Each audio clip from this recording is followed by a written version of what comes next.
Hey guys, this is Shane and welcome to my Curator of the Lost channel. Today, I'm going to talk about the joy of finding and selling magazines on eBay. I've got magazines I was just getting ready to ship. It was the last of a great find.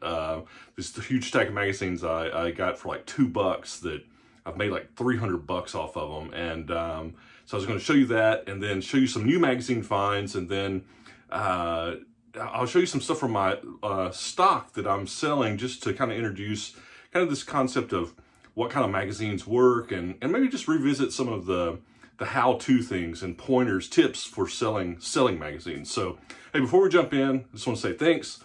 Thanks for the channel support, the comments, the likes, subscribing. If you hadn't subscribed, hit the subscribe button. We've got, the channel's built up. We're getting close to 3,500. But there's 6,000 or 7,000 unique viewers every month. So, hit the subscribe, and you guys keep watching, and I'll keep doing this, and we'll see what happens. So, but I appreciate the channel support. So let's jump into the magazines. So let me show you first, and this is why, because they can be they're fun and they can be very rewarding. But here's a stack of, I'll show them to you. It was like 36 magazines here, and they were all on cross stitch and needlework. And I had posted a few weeks ago some that had sold. I think I even did a short on one. I found this whole stack of these cross stitch magazines. It was just these plus more, and they were like $2. And I segregated them into style and title, right? And all of them have sold. These were the last lot, and this lot of 36 here, they're all kind of, it's all cross-stitchy, how-to stuff. Just sold for 79 bucks. I had them listed for like 100 bucks, took a best offer for 79. I'm like, let's just go ahead and clear the stock out. I mean, I got literally, pennies in each one of these, and the fact that they sold for that is awesome. But this whole set of magazines, I paid like $2 for this whole stack. And there were some of them that sold, other ones, like 1 year type things of cross-stitch. It was different, different titles. They weren't all this particular title. Like I said, they sold for, all of them were selling for like 50, 60 bucks a piece. And I've made like 300 bucks off this one $2 magazine. So that's incentive, if nothing else, right? Let me get these out of the way so I don't have magazines everywhere. That's the incentive because they can be very profitable, okay? When you're looking at books, I guess the number one tip is, when you're looking for books, don't forget the magazines. Look at the magazine rack, and then let me show you, I'll give you some examples, right? Because they can be very profitable. Let me show you some things I just found, new finds in the magazine front. All right, I was at a thrift store, and they sell their magazines $3 for $1. And that'll get into one of our later tips on price. That's kind of the maximum I like to, in general, pay for magazines. My library sells them for 50 cents each, and a lot of times it's hard, to justify the difference in price. I like to get them, for sales price. I really like to get them on order of 10 cents or 5 cents each, which is very doable a lot of times, right? But here's what I found. This first set, there's 6 of this inspiration. So what's funny is I had these cross stitch I got from my library. These are embroidery magazines, okay? And just by happenstance, these were at a thrift store, totally different location. But it's this Inspirations magazine. Now what's really crazy about this, there's some of these, look here. I'm thinking these are not like newsstands. These are like probably what they're buying from like sewing centers or craft stores, or, look, Hobby Lobby maybe. This originally had a $16 price tag on it, and that was this is 1999. So these things still sell because I guess the patterns maybe come in and out of style, but I think the techniques and all are there. And these started off very expensive, right? I see this particular magazine selling for anywhere from $5 to 20 bucks for a single copy, right? So I paid $3 for $1 for these, and so I got $2 in these. I'm not sure if I'll sell them individually or if I'll lot them up. I'll have to do a little more research, but it's going to be a big win, okay? Also, and you can tell what happened was somebody just donated a bunch of, their smocking embroidery. It was just part of the same person, just got rid of a bunch of stuff, because this one tickled me. And maybe if you're if you're into embroidery, you can explain this to me. I haven't Googled it, I haven't looked at it, but it was Australian smocking. I don't know if that is I'm guessing that's maybe a style of smocking, or maybe it's just smocking in Australia. I don't know. But again, $3 for $1, and there was one that was best of Australian smocking. But there's 8 of them here, right? Same thing. These things have price tags like $11 each, $15 each. I see these selling individually anywhere from $5 to $20 as well. So I'll decide if I'm going to lot these up, put them together, or if I'll sell them individually. I'll make a decision. I may just put them in one big lot, and maybe if I can get like $100 for all of them, that's awesome, right? Then I kind of lucked out on this. I think that the thrift store had these in the magazine section, and these were more like instructional manuals, right? And one tip on this is, like, I kept seeing this Martha Pullen was the, I guess this is the person it's big in the name of embroidery, French sewing, whatever. So I looked up Martha Pullen, and I found that lots of times her stuff sells pretty good, right? So there were these French hand sewing instructional magazines, and it turns out there were 3 of those. These are selling for like $15 each. Then there was there was this, dresses for toddlers. There was smocking for your bears, christening gown, and again, some more Martha Pullens. It was all the same copy of The Joy of Smocking. And these things were all selling for, anywhere from $10 to $20 each, okay? I'm getting them $3 for $1 off the magazine section. So that's the new finds, awesome stuff, right? And it's, again, incentive for, why, when you're looking at books, don't ignore the magazine section, right? So it's sometimes it's easy pickings, right? Because other people aren't thinking about it. So now let's think about, or talk about, revisit how to sell magazines, and let's look at some tips on how to sell them. All right, my number one tip is on price, okay? Do not overpay for magazines. If they're asking $1 each for them, you better really look it up and make sure that it's something that you can sell for the profit margin that you want, to include shipping, which we'll talk about again soon. I like to get magazines 10 cents a piece, 5 cents a piece. This one thrift store, it's $3 for $1, and I'm selective on what I get there, because you don't want to get a bunch of magazine stock. And you don't want, if you're paying $3 for $1 and you're putting a year's worth together, that's $4. And if you can only sell those for 10 or 12 bucks, after all the fees, it doesn't make sense, right? There's not enough margin. But if you're getting it for 5 or 10 cents a piece, you've only got 60 cents to maybe $1, $1.20 in a whole year's, if you're selling a stack of them. And that gives you meat on the bone, right? So just do not overpay. Don't just try to get your price down. And a lot of times places will, especially at yard sales or estate sales, magazines, sometimes they'll make deals on them because they're just hard for them, right? So that is tip number 1. We want to talk about price. Tip number 2 is subject matter.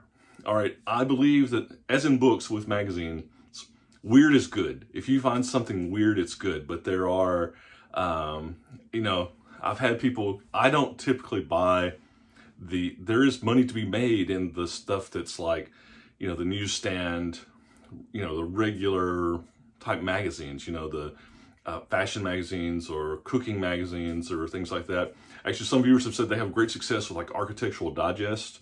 But I don't typically deal with the things that you see on just, the monthly pubs that are just out there. I'm not saying that you can't make money on that, but for me, I typically find that my profit margin, what I want to make on them, it's not worth it for me for it. I like to find weird stuff. Australian smocking. And I'll give you some other examples in a second of things to, genres.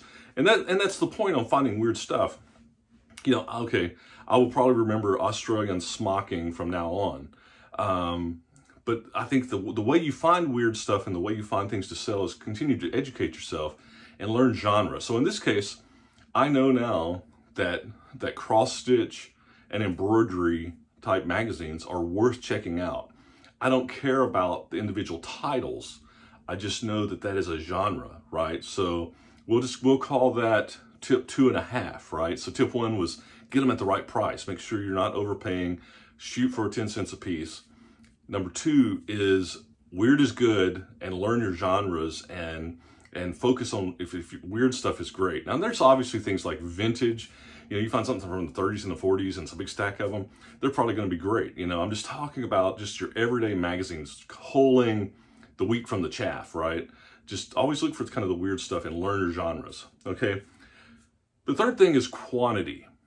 I typically, now some of these that I just showed, these may sell individually, but I typically do not sell magazines individually. I like to sell them in bulk lots. You can organize them by subject matter. You can organize them by the year. Sometimes if you don't have if you have a complete year, that's a great way to sell magazines. You know, this is all of 2005. It's a great way. But sometimes even if you're missing some 2005s and 2006s, you can put them together and say 0506, right? Subject matter by year, those are great ways to organize magazines into bulk lots, right?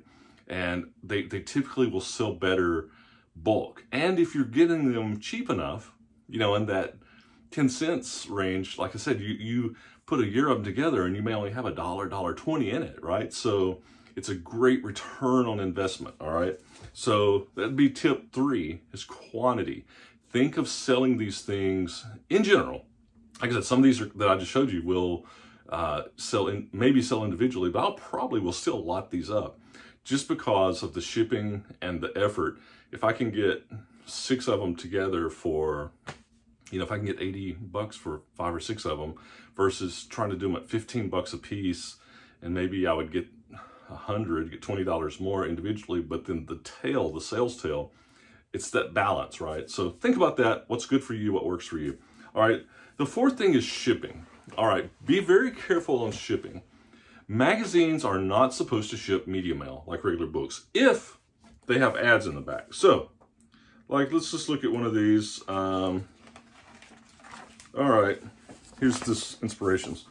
In the back, see, there's ads. Somebody's advertising. So technically, this one, because it has ads for other things, you're not supposed to ship it media mail. All right, so that is you had to work that into your pricing. So that's what you might normally, you know, say free shipping or ship for $4, you know, or $5, $4.50, whatever your media mail rate is. You're going to have to, one magazine may go first class, okay, which if it's under a pound, 15.99 ounces. But above that, it's going to go priority mail. That's another reason with lots, since you're having to go priority mail anyway, one magazine versus, you know, a stack of magazines, you know, you're going to start getting into that $7.95, $9.95, $12.95 for shipping. So you have to understand your shipping. What I suggest is when you get ready to sell magazines and you decide how you're going to list them, especially in bulk lots, go ahead and weigh them. Get an idea for what the weight is and what box it'll fit in, and get on the Postal Service site, or, you know, and just, you can, you know, on the post office site, you can calculate shipping or estimate shipping. Pick a zip code, like if you're here like in Alabama, pick a zip code in like California, so you get several zones away, and see what your worst case shipping is and see what your options are. Because you can go regular priority mail. I've got videos on this on priority mail shipping, but you can go regular priority mail, you can go flat rate priority, or something I find that is awesome are these regional rate boxes. A lot of times you get a big break for, as the weight goes up, the regional rate boxes will stay around that $7 to $8 range, where the regular priority mail will keep going and pretty quickly hit the flat rate cost, you know, can be, you know, $14 or something for like a medium rate box. So let me dig around. I got one over here. Excuse me for a second. Well, I had one. I had one here. I was going to show you a regional rate box, but I can't find it. It slid off the desk there, but it actually says regional rate on there. I've got videos on it. Look at my videos for priority mail shipping tips or whatever, and I go through all that. So, but don't get bit by the shipping cost, right? And personally for me, you You know, I'll admit, there was a time when I shipped them on media mail because I didn't know any better. But I know better now, and especially for my post office guys, I would hate for there's something come up and they'd be like, Shane, you're not supposed to do this, you're doing wrong, and them, you know, like think that I'm scamming them or something, you know. I mean, my post office guys, my two guys, Lynn and Jeff, helped me so much. I ship them right? So build that into your pricing and don't get bit by it, I guess is the point. All right, the last fifth thing I'll say is condition. I'm not too concerned about condition. Main thing is make sure they don't smell bad, that they're not musky, moldy. But, you know, if they have the, you know, sometimes somebody will ship it and they'll have the shipping label on it. I'll leave those on. You know, if the staples are loose or something, I'll put that in there. But if they have little creases, I'll just put in the description, various creasing, whatever. Or if the staples are tight or they're clean, I'll put that in. But things like if they've got markings or especially the shipping labels on them, I don't sweat that. I don't think people really care. You know, unless it's vintage type stuff or quintessential issues that they're looking for something, most people are doing these for reference, I believe. So anyway, so let's summarizing the how-tos, you know, or the tips. Keep your cost, you know, try to get these things for like on the order of 10 cents. These I paid $3 for $1, but they're great, right? So cost, remember that. Number two, learn genres, topics. Weird is good, right? Again, I'm not saying that you can't make money on just standard Better Homes and Garden or what traditional home or whatever, but my experience is that the profit margin on those are thinner and it's not worth it for me. But I like to look for weird esoteric stuff and learn genres, right? Keep learning and learn genres to know what to do more than specific titles. Quantity, always think about selling in lots. It's a big win. Shipping, know what you got to do with shipping with your priority shipping versus you can't do media mail usually. There are some magazines that don't have ads in the back and you're fine. But in general, you're not going to be able to do media mail.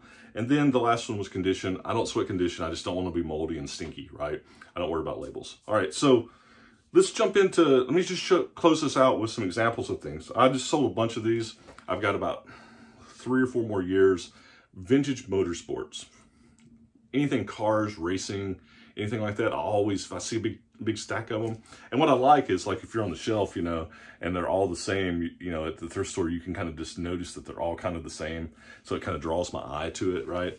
But this is a topic of type things that I would, you know, it's got racing, it's vintage, it's specialty motors. So I've sold a bunch of these. I got about 3 or 4 more years to list on these and get those.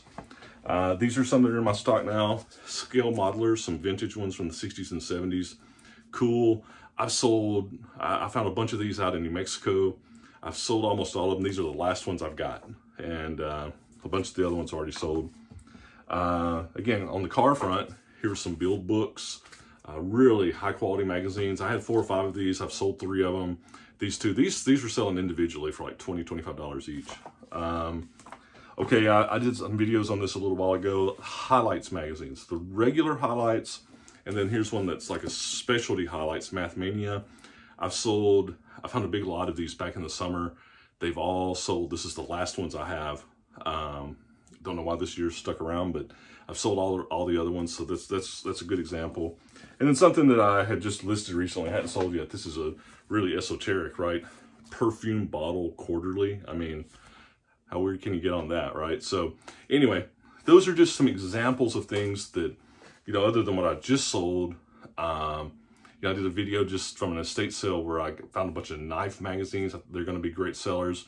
I like weird stuff, and it, you know, that type of thing sells, but it gives you some examples. So showed you some cool profit for the week, talked about tips on how to do it, and went through new finds and then other examples from my inventory, things I'm selling, I'm having success, the types of things I look for. So hopefully you find that helpful, interesting, and thanks for the views. Remember, see cool, buy cool, and then list it so you can sell it. So we'll talk to you soon. Bye.